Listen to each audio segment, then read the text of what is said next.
Vanakkam, Namaste, and blessings to everyone. This is Dr. Bhairavi Balasubramaniam, PhD, the Sky Priestess.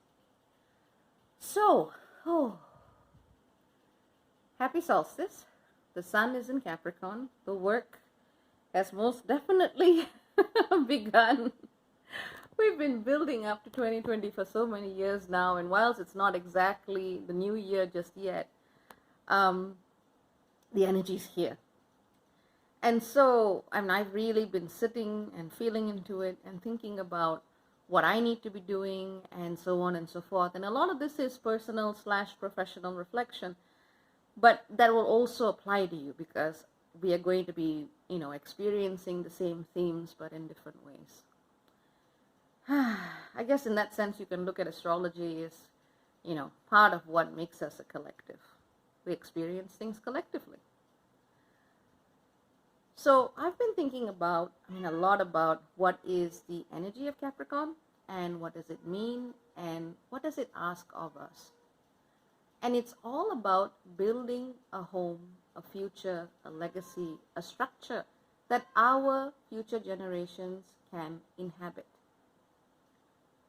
And it means leaving the world a better place, not just for us, but for people we may never meet, for, a great descendant. Maybe it doesn't even have to be a descendant of someone who's alive now, 1,000, 2,000 years down the line.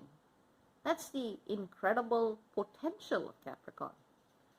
But the problem with Capricorn is if you don't build the right structure, you get saddled with shit for that long.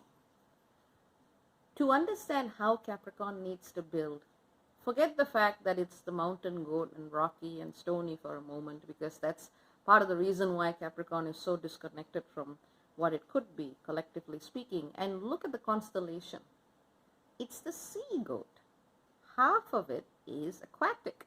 Half of it lives in water. You've got to first go to the depths before you can reach the heights of Capricorn from a spiritual perspective.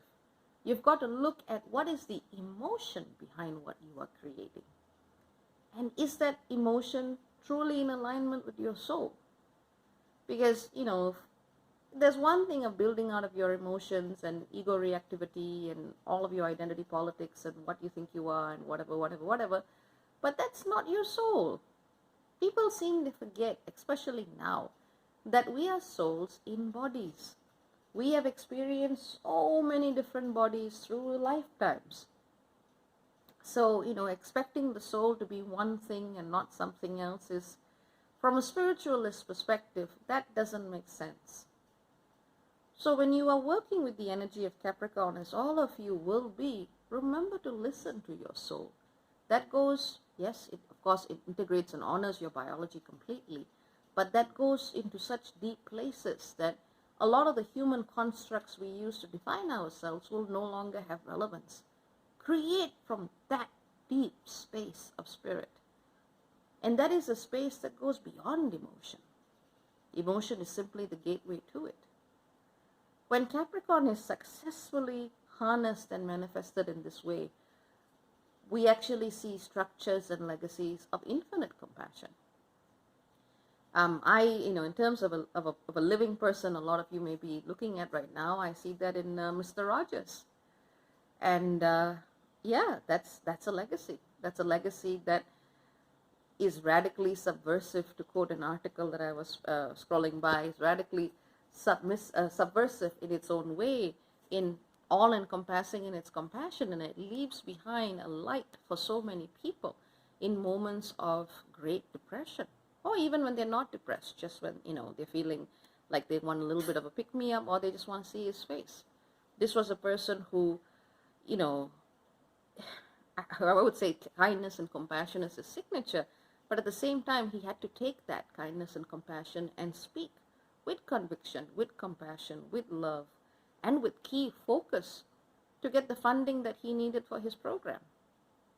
So, we're not just talking about, not to say that it's hard enough to, manage that level of awareness in a single home, but we're not just talking about a private individual. We're talking about a person who engaged others at the level of their deepest emotions and the state.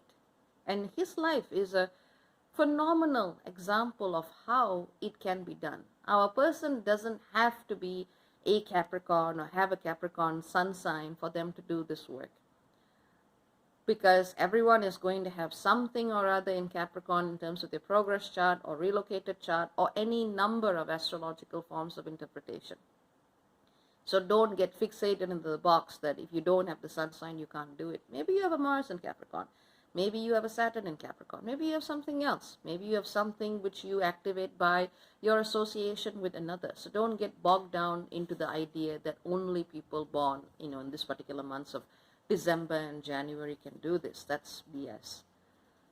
The truth is, all of us as a collective are being asked to strive and aspire to this pinnacle of legacy making, but first by going into the depths. What is the thing that connects us all? What is that shared experience of humanity that everyone can reach? Is it food? Yes. Is it culture? Yes. Is it emotion? Yes. Is it all of the so-called little things? Yes, yes, and yes. This is where we build shared experiences and shared networks. Now, the thing about the intersection between the political and the private sphere is that, well, first of all, the binary is itself very deceptive. They are structural reproductions of inequalities that happen across the board, and decisions that are made in the home get transported to the public sphere in a very powerful way. And of course, they are intermediary spaces. So, let's not get hung up on that binary. But it's a case of looking at how the actions that you take and the energy that you bring creates new structures and transforms old ones in really powerful ways. But again, that has to come from a place of deep feeling and deep discernment. People get caught up in the politics of it. And I'm a political scientist by training, as you know. I looked at political rhetoric amongst many, many, many other things. So when I'm looking at people on the internet, I'm going, well. But people get caught up in the rhetoric of identity politics or politics of any nature, religious politics, the politics of spirituality, and the appropriate language and terminology in ways that actually deviate from that original core emotion and truth, which is why those who use the words liberation can often use them to exclude others rather than include. So there's a little bit of a muddle there when we think about what society is telling us we should build with, who we should be, how our identity should respond to the collective. There's a lot of collective baggage and ideological and religious programming that people need to wade through. And of course, all of this is, interspersed with the effects of colonization, with privilege, and all of us are asked to do the incredible and immense task of filtering it out of our systems, deprogramming ourselves, plugging us out of that matrix of ideological control. You want to ask me what's the key work? That's the key work, and it is serious as shit. Every one of us needs to look at where we have contributed to that system in some ways. Sometimes it's not possible for us to just plug out. Sometimes we need to transition out. Sometimes it's possible for us to create an alternative means, and sometimes it isn't. But what we need to do is we need to be aware of our role in that system. And that means looking at things that we've taken for granted, we've been indoctrinated into, or even our ancestors were indoctrinated into. There's just so much of unearthing work before we can just go about the Capricorn, build, go, go, go. I know I say that a little on my Facebook, but that's mostly just to cheer people on. There's so much of work that the sea goat has to first go through before it can build a legacy that is worth having for future generations on this planet. For me, and this is where it gets more focused on my work, I started this more public journey of spirituality 6 years ago. My values were different, the people I attracted were different, and in that time, I have evolved. My values are not the same. The people around me are not the same as the ones that were in the beginning, and I thank everyone for their participation. And over the years, over 1 million people have viewed my site.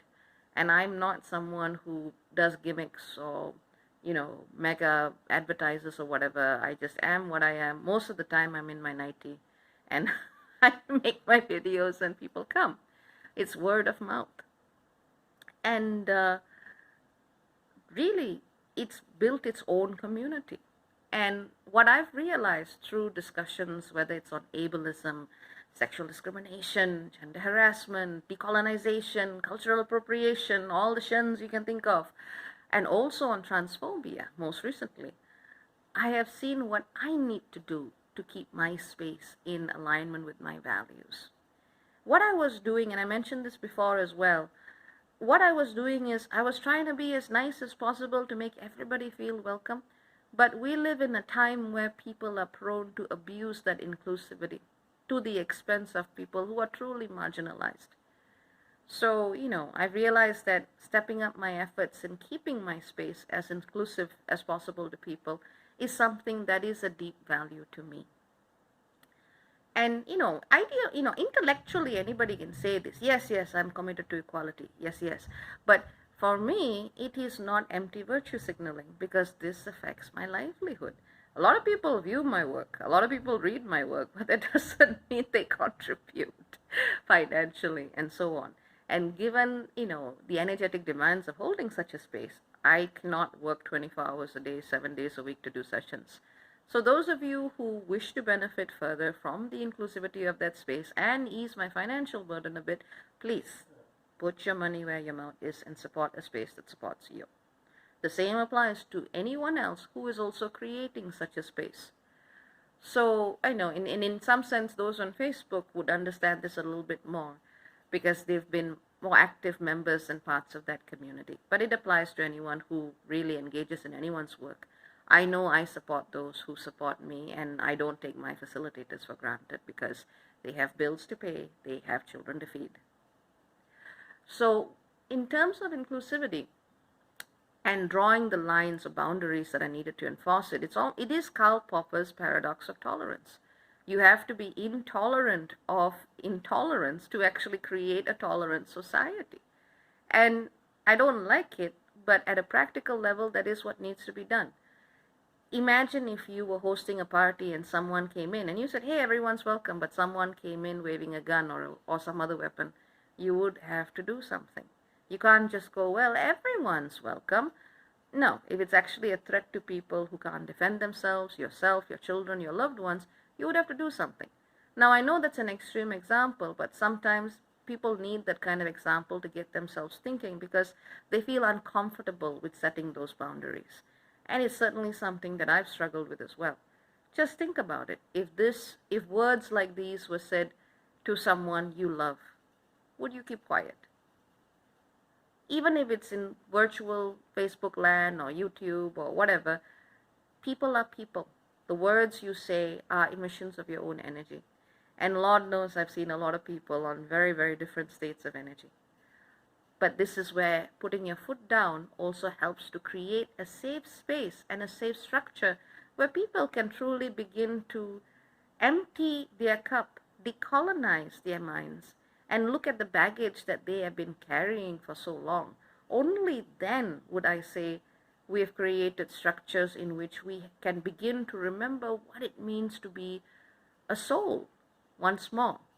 It's going to take a lot of decluttering and a safe and fast space to do so.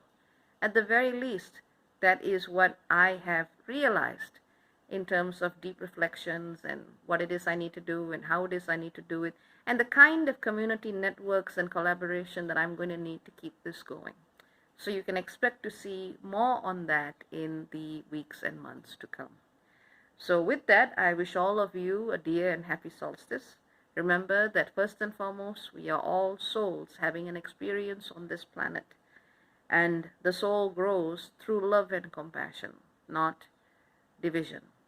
You will not find love if you erase the life and experience, narrative and emotion of another person who is wanting to be truly heard and seen, especially if the system and structure has not given them the opportunity to do so for a very, very long time. Check your privilege. It may just make you a much better human being overall. Take care. Ciao, ciao. Lots of love. Many blessings. And enjoy 2020. Bye-bye.